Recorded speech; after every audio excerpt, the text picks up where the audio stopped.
Hello, আসসালামু আলাইকুম। সকলকে অসংখ্য ধন্যবাদ। আপনারা সবাই দেখতে পাচ্ছেন আর বুঝতেও পারতেছেন আর কি আমি কী বিষয়ের উপর ভিডিও করতেছি বা করতে চাচ্ছি আর কি।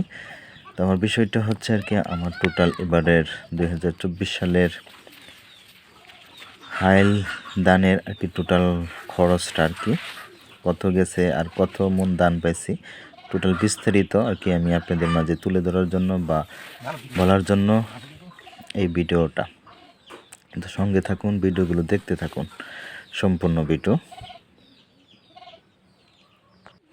এই যে দেখতেছেন সিদ্ধ করা ধানগুলো লাড়া হচ্ছে আর কি। আর এই যে এটা হচ্ছে আমার খাসপাড়ার 15 গুণ্টা ক্ষেত আর কি, যা অলরেডি কাটা শেষ বা কাজের লোক আর কি আমার এই এই যে উদিতে নিয়ে যাচ্ছে আর কি, এই যে বোঝা করে আর কি। আর আল্লাহর রহমতে এই ক্ষেতের মাঝে আর কি আমার ভালো দান হয়েছে আর কি বাকি ক্ষেতের তুলনায় আর কি। আর এই ক্ষেতে টোটাল আমার 3,810 টাকা খরচ গেছে আর কি। এরপরে হচ্ছে আর কি যে ক্ষেতটা দেখতেছেন এটা হচ্ছে আমার বাড়ির পাশে আর কি 12 গুণ্টা ক্ষেত। এটা টোটাল খরচ গেছে 3,780 টাকা।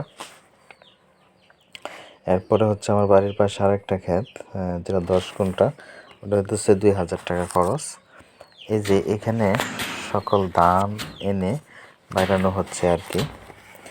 আর আমার টোটাল এই কাজের লোকের যারা কাজ করছে তাদের বিল এবং রিক্সা দিয়ে খাসপাড়া ক্ষেতের ধান আনা বাড়ি পর্যন্ত টোটাল খরচ হয়েছে 16,590 টাকা। আর এখানে আমার টোটাল দান হয়েছিল 14 মন আর কি। 14 মনের জায়গা 7 মন সিদ্ধ করছি আর 4 মন বিক্রি করছি, আর বাকিটি আল্লাহ দান রাখা হয়েছে আর কি, শোকানো হয়েছে। আর প্রতিটা দানের মন যদি 13,50 টাকা মন যদিও ধরা হয়, 14 মনের দানের দাম আসে আর কি 18,900 টাকা। আর আগে খরচ গেছিলো 16,590 টাকা। এবার যদি বিয়োগ দেওয়া হয় তাহলে অবশিষ্ট টাকা থাকে বা আমার খরচের পরে লাভ থাকে, যদি লাভই বললাম তাহলে 2,310 টাকা থাকে আর কি। শুধু এটা আমার লাভ থাকতেছে আর কি। আর এর মেজার একটা কথা বলি, আর আমার যে খড় বা খ্যার যেটাই বলেন, এটা 6,000 টাকায় ধরলাম, হয়তো একটু বেশি হইতে পারে বা কম হইতে পারে। তাহলে 6,000 যোগ যদি 2,310 টাকা যোগ করে তাহলে 8,310 টাকা হয়। তাহলে এই হিসাবে কৃষিকাজ যে অনেক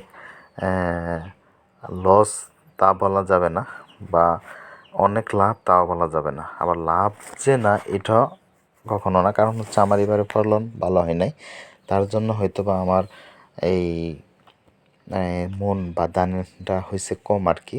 যেই পরিমাণ দান হওয়ার কথা ছিল তার জন্য হয় নাই। তো আমি এটা অবশ্যই বলবো কৃষিকাজে অবশ্যই এই লাভ আছে বা লাভবান হওয়া যায় যদি ভালো ফলন হয় বা ভালোভাবে পরিচর্যা করা যায়।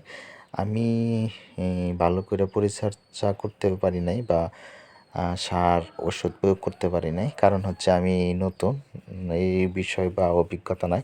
ইনশাল্লাহ এবারে যেতটুকু অভিজ্ঞতা হয়েছে সামনে এর থেকে ভালো ভালো ফলন পাবো, এটাই আমার আশাবাদী। বা আপনারা একটু দোয়া করবেন যেন সামনে ভালো ফলন করতে পারি। তো আমার ভিডিও যারা লাইক কমেন্ট শেয়ার এবং দেখতেছেন সকলকে অসংখ্য ধন্যবাদ এবং সঙ্গে